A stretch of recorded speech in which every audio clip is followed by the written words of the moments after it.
हे त्या ठिकाणी कोणतरी या आदिवासी समाजाने त्या ठिकाणी अंगीकारायला पाहिजे. आणि म्हणून आपण पाहतो की 9 ऑगस्टला आदिवासी बहुल क्षेत्रापासून तर थेट पण ज्या ठिकाणी समजा काही प्रमाणामध्ये आदिवासी लोक आणि काही प्रमाणामध्ये बिगर आदिवासी लोक असतात या ठिकाणी वेगवेगळ्या पद्धतीने संस्कृतीचं जतन करण्याचं काम त्या ठिकाणी चालत असल्याचं आपल्याला ते जाणवतं.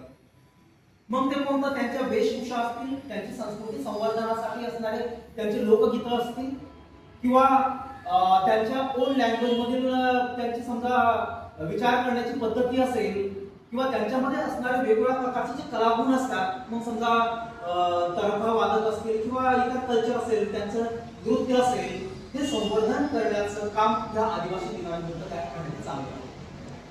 त्यातल्या त्यात जरी 9 ऑगस्ट हा दिवस आदिवासी दिन जरी समजा मनवला जात असला किंवा तो मानला गेला जात असला तरी आज घडीला किंवा वर्तमान कालखंडामध्ये किंवा आपण उघड्या डोळ्यांनी जर समजा निरीक्षण जर केलं तर आदिवासी समाज अजूनही मुख्य प्रवाहामध्ये त्या ठिकाणी यायला तो तयार नाही. का तयार नाही? तर जो मी उल्लेख केला की हा जो समाज आहे हा समाज अगदी वनांमध्ये राहणारा तो होता, जंगलांमध्ये राहणारा तो होता, दऱ्याखोऱ्यांमध्ये राहणारा तो होता आणि तो दऱ्याखोऱ्यांमध्ये राहणारा असल्या कारणाने, वनांमध्ये राहणारा असल्या कारणाने स्पष्ट विचार करण्याची जी समजा एक आपण पद्धत जी असते ती त्यांच्याजवळ नसल्या कारणाने साहजिकच तो पटकन आपलं जे मत आहे ते मत त्या ठिकाणी व्यक्त करण्यास तो तयार नसतो. त्यातल्या त्यात तो विभस्त नसल्या कारणाने, त्यातल्या त्यात निरक्षरतेचं प्रमाण जास्त असल्या कारणाने काय असतं, निरक्षर व्यक्ती जर समजा एखाद्या कुटुंबामध्ये जर असेल तर साहजिकच या निरक्षर व्यक्तीच्या संदर्भामध्ये कुटुंबाच्या प्रती असणारी जी आस्था असेल किंवा आपल्या कुटुंबाचा कुठेतरी विकास व्हायला पाहिजे ती जगाव किंवा कसल्या प्रकारचं त्या व्यक्तीला किंवा त्या कुटुंब प्रमुखाला त्या ठिकाणी वाटत नाही. दादा सुद्धा किंवा विकासजी सुद्धा म्हणजे आदिवासी बहुल क्षेत्रामध्ये जाऊन आदिवासींचा त्या ठिकाणी अभ्यास करतात. आदिवासी जे भरकटलेले या अर्थानं मी म्हणू शकेल की जी आदिवासी संस्कृती आहे त्या आदिवासी संस्कृतीवर जो मगाशी उल्लेख केला बिरसा मुंडांना जो राग यायचा की ख्रिश्चन मिशनरीच्या संदर्भामध्ये या विद्यार्थ्यांनी उल्लेख केला. आपण जर इकडे नंदुरबार जिल्हा किंवा धुळे जिल्ह्यामध्ये जर गेलो तर त्या ठिकाणी आदिवासींच्या संस्कृतीवर या ख्रिश्चन मिशनरींचे हातोहात त्या ठिकाणी हल्ले झालेले आहेत. एवढंच नव्हे तर त्यांना त्या ठिकाणी कन्व्हर्ट म्हणजे वेगवेगळ्या प्रकारचा आर्थिक प्रलोभन असेल, जमीन चुंदा असेल किंवा ख्रिश्चन मिशनरांची शाळा असतील यांच्यामध्ये त्यांच्या मुलांना त्या ठिकाणी ऍडमिशन देऊन त्यांना त्या ठिकाणी धर्म परिवर्तन करण्याचं काम ते सुरू आहे. पण आपली ही जी मंडळी आहे ही मंडळी खऱ्या अर्थानं आदिवासींना हे सांगण्याचा प्रयत्न करतात की आपली जी मूळ संस्कृती आहे, आदिवासी संस्कृती जी आहे ती जगामध्ये कुठेतरी ती श्रेष्ठ आहे. कधी काळी आदिवासी प्रशासक असायचे, आदिवासी राजे होऊन गेले की त्यांनी त्यांची संस्कृती त्या ठिकाणी मोडकळीस येऊ दिली नाही. पण नंतरच्या कालखंडामध्ये ज्यावेळेस समजा आपल्या देशामध्ये ब्रिटिश आले किंवा त्याच्या अगोदर इंडियन राज्यकर्ते ज्यावेळेस समजा जे आले त्यांनी या आदिवासी संस्कृतीवर कुठेतरी हल्ले करण्याचा प्रयत्न तो केला. आणि तो केल्यामुळे मग काय तर मगाशी जो उल्लेख केला की ही जमात आदिवासी जमात कुठेतरी ती भित्री आहे. कुठेतरी समजा जरी ती वनांमध्ये जंगलांमध्ये राहून किंवा डोंगर दऱ्यामध्ये राहून जरी ती काटक असली म्हणजे शारीरिकदृष्ट्या ती काटक असली तरी वैचारिकदृष्ट्या कुठेतरी ती कमकुवत असल्या कारणाने साहजिकच इतरांच्या जाचाला कंटाळून त्यांनी त्या ठिकाणी धर्म परिवर्तनाचं काम किंवा इतर धर्म स्वीकारण्याचं षडयंत्र त्यांच्याकडून ते झालेलं आहे. पण आपली मूळ संस्कृती जी आहे आदिवासी संस्कृती ही अगदी श्रेष्ठ आहे आणि ती श्रेष्ठ असल्या कारणाने तिचं जतन करता यावं, त्याचप्रमाणे आदिवासींची अस्मिता कुठेतरी समजा त्या ठिकाणी जागृत राहावी याच उद्देशाने 9 ऑगस्ट हा जो दिवस आहे आदिवासी जागतिक आदिवासी दिवस म्हणजे अगदी जगामध्ये जे जे आदिवासी देश आहेत किंवा आदिवासी बहुल देश जे आहेत त्या देशांपासून तो थेट मग समजा आपल्या देशामध्ये असेल, आपल्या देशामध्ये महाराष्ट्रामध्ये असेल किंवा अगदी आपल्या गावापर्यंत असेल तर हा जो सण आहे जागतिक आदिवासी दिवस हा पाळण्याचा प्रयत्न त्या ठिकाणी तो केला जातो. आणि मग तो पाळत असताना मग त्या ठिकाणी प्रेझेंटेशन केलं जातं, कार्यक्रमांची आखणी केली जाते, त्या आखणीमध्ये समजा वेगवेगळ्या प्रकारचे कलागुण ते सादर केले जातात अगदी मूळ कल्चर पासून तर थेट वर्तमान कालखंडामध्ये आपली कल्चर कशी नयास जात आहे हे दाखवण्याचा प्रयत्न त्या ठिकाणी समजा तो केला जातो. आणि त्यातल्या त्यात लोक कोणतरी एकत्र होत असल्या कारणाने साहजिकच म्हणजे ज्यावेळेस समजा एक व एकापेक्षा जास्त लोक ज्यावेळेस समजा एकत्रित होतात त्यावेळेस मग त्यांच्या आचारांचं असेल विचारांचं असेल ते देवाणघेवाण त्या ठिकाणी होते. आणि ज्यावेळेस असा ग्रुप जमा होतो म्हणजे ह्या दिवसानिमित्त का होईना असा ग्रुप ज्यावेळेस समजा जमा होतो तो ग्रुप जमा झाल्यानंतर जे आपले महामानव आहेत बिरसाजी मुंडा असतील कंटॅक्ट असेल ख्वाजाजी नाईक असतील किंवा यासारखे जे जे समजा आदिवासी समाजासाठी ज्यांनी समजा अगदी अल्पावधीमध्ये काम केलं आणि त्यांनी जगाचा निरोप घेतला असे जे देवतुल्य ठरलेले लोक जे असतात या लोकांचं त्या ठिकाणी विचारांचं त्या ठिकाणी किंवा त्या व्यासपीठावर त्याचा प्रचार केला जातो प्रसार त्या ठिकाणी तो केला जातो. त्यांनी आपल्यासाठी किती कष्टा खाल्ल्या हे सांगण्याचा प्रयत्न त्या ठिकाणी केला जातो. एवढंच नव्हे तर मग व्यसनं किती त्या ठिकाणी भयावह असतात आणि आपल्या कुटुंबाचा विकास करणं किती त्या ठिकाणी समजा दुरापास्त असतं हे सांगण्याचा प्रयत्न त्या ठिकाणी तो केला जातो. आणि म्हणून जरी हे होत असलं तरी आजही आदिवासी समाजाचं जर आपण निरीक्षण जर केलं तर मुख्य प्रवाहापासून कुठेतरी हा समाज अजूनही त्या ठिकाणी दुरापास्त झाल्याचं आपल्याला निदर्शनास येतं. काही विद्यार्थी आदिवासी जमातीतील असतील समाजातील असतील त्यांनी जर समजा असं ठरवलं की माझा भरकटलेला समाज हा कुठेतरी समजा आपण त्या ठिकाणी फुल लाईन फुलाची पाकळी म्हणून आपण त्या ठिकाणी जर योगदान जर दिलं धर्मांतरासारखे प्रश्न असतील वेस्तालितासारखे प्रश्न असतील किंवा शिक्षणाचा प्रचार व प्रसार हे करण्याचा प्रयत्न जरी समजा केला तर नक्कीच कुठेतरी त्या ठिकाणी समजा तो यशस्वीता आपल्याला मिळू शकते. म्हणजे आदिवासी त्याच्या व्याख्यामध्येच आहे की जो मूळ रहिवासी आहे हा मूळ रहिवासी किंवा आदिम काळापासून राहत असलेला व्यक्ती की जो प्रारंभीपासून सुरुवातीपासून जंगलाचा मालक होता जंगलाचं संवर्धन तो करायचा जंगलच त्याला सांभाळून घ्यायचं जंगलामध्ये असणाऱ्या वेगवेगळ्या प्रकारचे जे पदार्थ असायचे या पदार्थांच्या आधाराने तो त्याचा चरितार्थ चालवायचा. एवढंच नव्हे तर जंगल असतील पशु असतील पक्षी असतील यांचं संवर्धन त्याच्याकडून ते केलं जायचं. कुठल्याही प्रकारची त्या ठिकाणी त्याच्याकडून इजा ही होत नसे.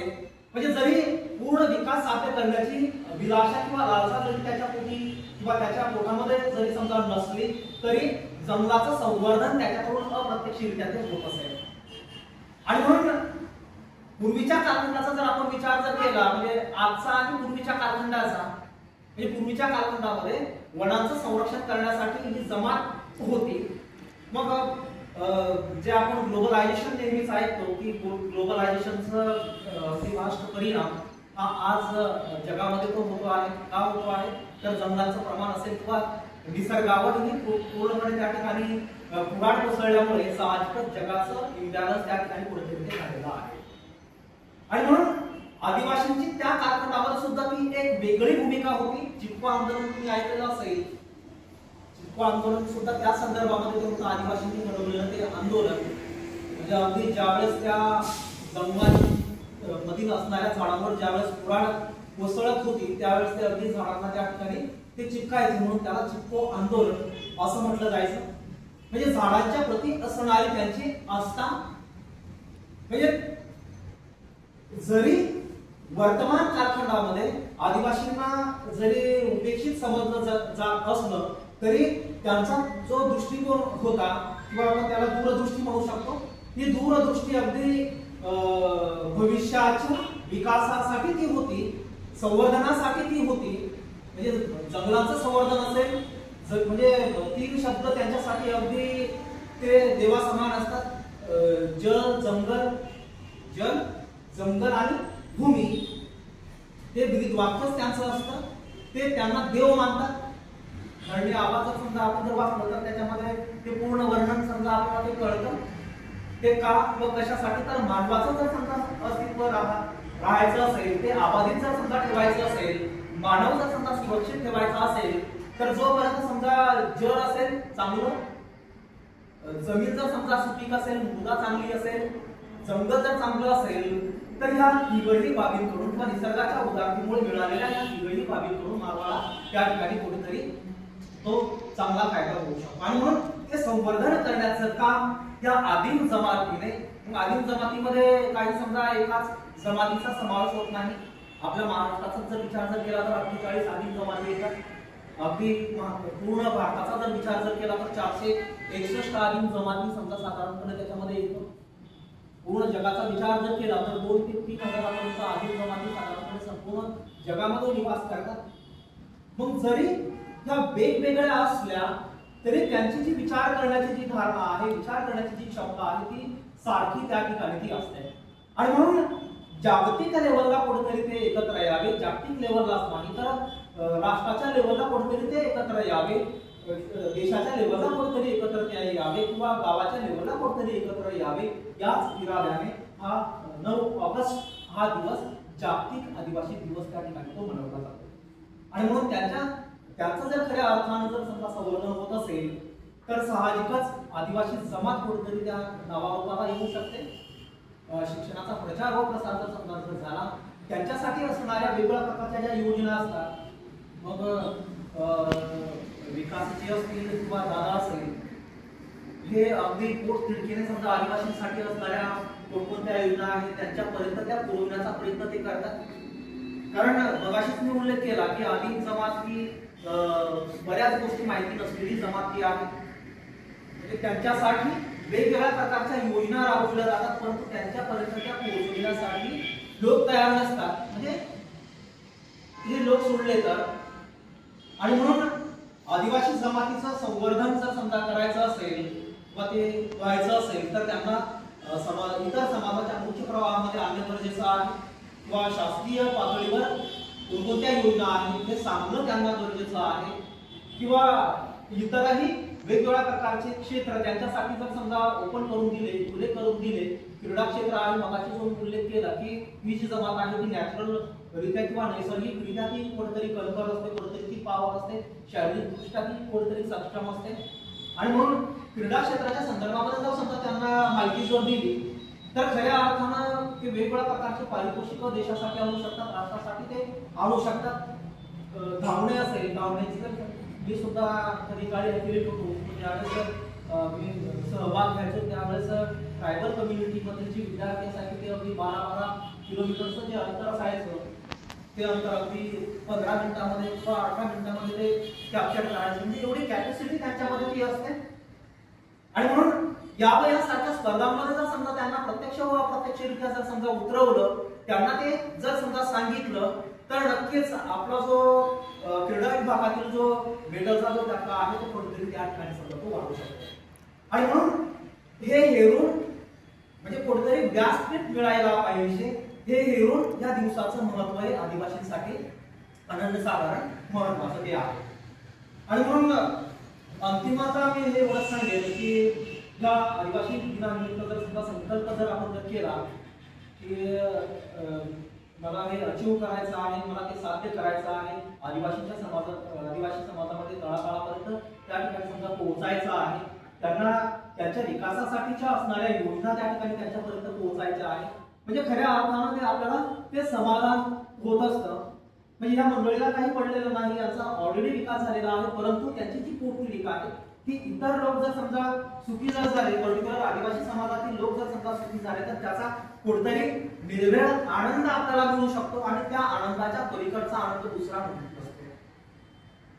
कारण हे सांगणं, हे धारिष्ट करणं हे सुद्धा वेगळे पण त्या ठिकाणी समजा ते आहे. म्हणजे आपलं क्षेत्र सांभाळून इतरांना वेळ देणं, तो वेळ सत्कारणी लावणं, म्हणजे त्यांच्यासाठी वेळ काढणं ही एक अगदी असामान्य कामगिरी मी म्हणू शकेल. ते काम आपली ही मंडळी करते, त्यांना मी निवारक सलाम या ठिकाणी करतो.